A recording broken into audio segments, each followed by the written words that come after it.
if a capillary tube of radius 1 millimeter, radius of capillary tube 1 millimeter is immersed in a water, it is immersed in a water. The mass of water rising in capillary tube is m.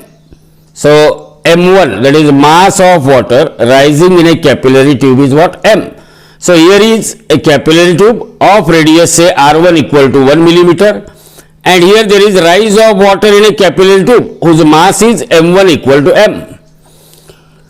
Now if the radius of capillary tube is doubled, so see here we are having another capillary bore whose radius is double that of previous one, means r2 is equal to 2r1. r2 is equal to what? 2r1, and as r1 is 1 millimeter means r2 is equal to 2 millimeter. Then double, then the mass of water that rises in same capillary tube will be. So as far as the mass of water in this capillary tube is concerned, that we want to find out, m2 equal to question mark.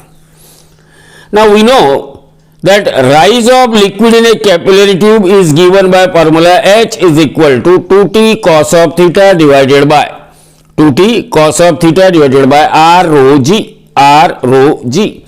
See here, t, theta, rho and g, they are constant because we are using the same fluid, that is water. It means rise of liquid in a capillary tube is inversely proportional to radius of a capillary bore. So H is inversely proportional to R. It means H2 divided by H1. H2 divided by H1 is equal to R1 divided by R2. R1 is 1 millimeter divided by R2 is what? 2 millimeter. So this is equal to 1 by 2. It means H2 is equal to H1 by 2. So see here, whenever radius is doubled, then the height of liquid it is reduced to half. H2 is equal to H1 divided by 2. Now the volume of liquid in a capillary tube, say volume of liquid in the first capillary tube, we want to find out volume. For finding the volume, we must know that what is the cross sectional area of capillary bore? It is pi r1 square into height is say h1, height is h1, or it is equal to height is h.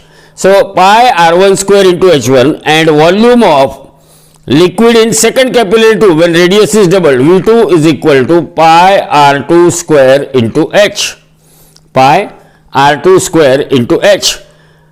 Remember, V1 upon V2 upon V1 is equal to, take the ratio of these two, so it is pi r2 square h2, pi r2 square h2 upon pi r1 square h1.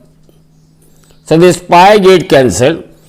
R2 square upon r1 square, r2 means it is 2r1 square upon r1 square. And what is the H2 upon H1? H2 upon H1 is 1 by 2. So V2 divided by V1 is equal to, V2 divided by V1 is equal to 2r1 square, means it is 4r1 square divided by r1 square into 1 by 2. So this r1 square get cancelled, 2 1s are 2, 2 2s are 4. So V2 by V1 is equal to 2.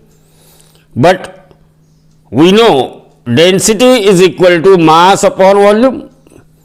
As density rho is constant, density of water is same. Therefore, mass is or volume is directly proportional to mass. So V2 by V1 is equal to M1 by M2 by M1, M2 by M1, and that is equal to 2. Therefore, mass of liquid that rises in second capillary is equal to 2 times the mass of liquid that rises in first capillary. So M2 is equal to 2 times of M, because M1 is equal to M, that is given. So out of 4 options, which option is correct? Option A is correct for this question.